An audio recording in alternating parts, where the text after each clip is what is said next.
It allows us to also take really great care of their health. So the very first thing we do is have them learn that we're here to take good care of them. We want them to be comfortable with us. And so the first thing we do is train them to target. You're going to see that Erin has a long target on the end of a pole, and she's asking Sierra to focus her nose on it. That basically helps us give them a place to focus. We can also use our hand. Good. Color feature.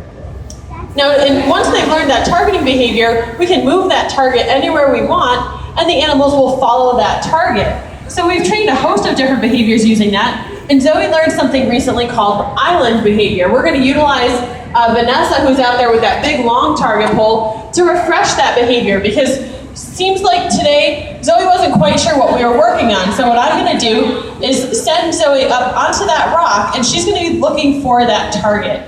So now that Ursula's headed over out of Zoe's way so Zoe doesn't run into her, we're going to send Zoe over, and you're going to see that target lower and Zoe focus on it. Ready, Zoe? Island.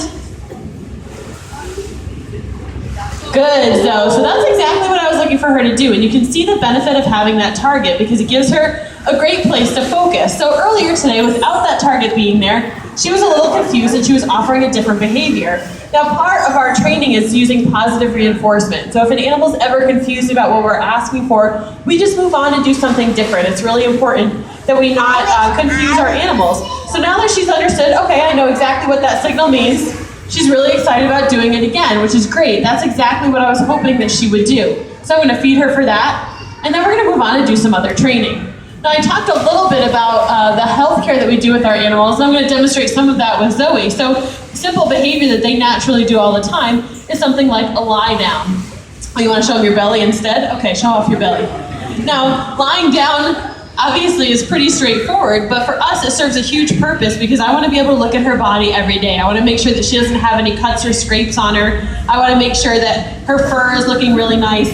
And during this time of year when she's molting, which is when she gets a new coat of fur, I want to see where that's at. So if I ask her to lie down, I can see all along her flipper edge and all along her body where all of that new fur is coming in, all because she's comfortable with me standing and walking around her while she's in that position.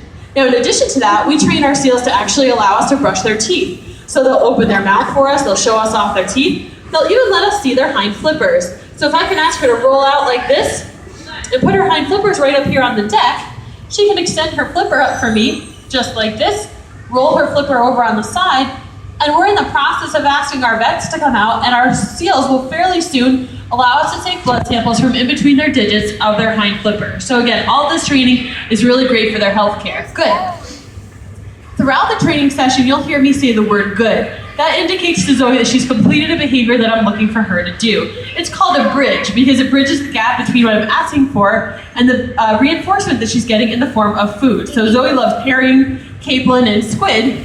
And so when I ask for a behavior, she knows that that behavior is going to be followed up with that food. And the amount of food that we use helps indicate how well she did for behavior. So we're going to try what we call a sloppy swim. So you can just see how that bridge works. So if I give Zoe a signal like this, she should show off that front flipper swimming motion that she uses.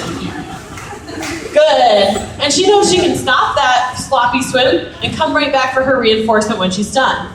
Now we're working on a new behavior with Zoe called a speed swim. And we're going to try it over on the far side with Vanessa. So she's got her target pole extended all the way over the top of the glass. And what I'm going to do with Zoe, I'm just going to turn my mic off for a second so I'm not making a loud noise in here, but I'm going to run with her over this section, and what I'd like Zoe to do is swim all the way on the surface to Vanessa to where that target pole is. So I'm going to turn this off for a second, and we're going to give it a shot and see what she does.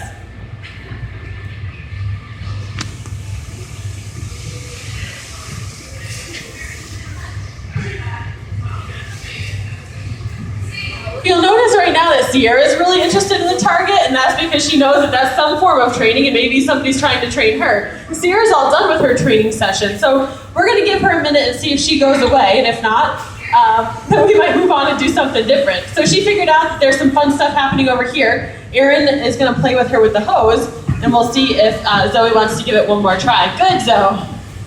Here.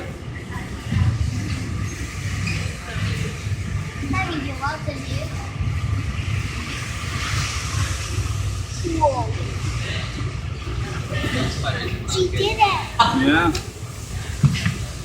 This is the first time Zoe saw that target pole, so now that she's seen it, we're going to try it one more time and see if she can focus on on that and swim on the surface all the way. So when we're training things, you want to try new and different ways of working on a behavior. So this is just one trial of, good, so that's exactly what we were looking for. So I'm going to feed Zoe a whole bunch of fish for that, and we're just going to leave that behavior right there. And then hopefully if you come back in a couple of weeks, you might see Zoe doing a speed swim all the way from where Erin is to Vanessa and all the way back. And that's what we're looking for the full extent of the behavior. Now that target pulls come in really handy for a lot of behaviors. And here's an example of one that we used for a target pull that Zoe's good, so come back. Zoe's gonna demonstrate in a minute. She's learned to do a behavior called a porpoise. Ready? Let's show that off. This is basically where they jump out of the water really long distances. Good. And they show an ability to avoid predators. So they encounter predators like sharks and killer whales all throughout the wild here. Good. And those animals are animals that they want to avoid. So if they can jump out of the water and confuse that animal, then hopefully they can avoid becoming that animal's lunch. You want to show that off? Good. Ready? Let's go. So this is her porpoise behavior.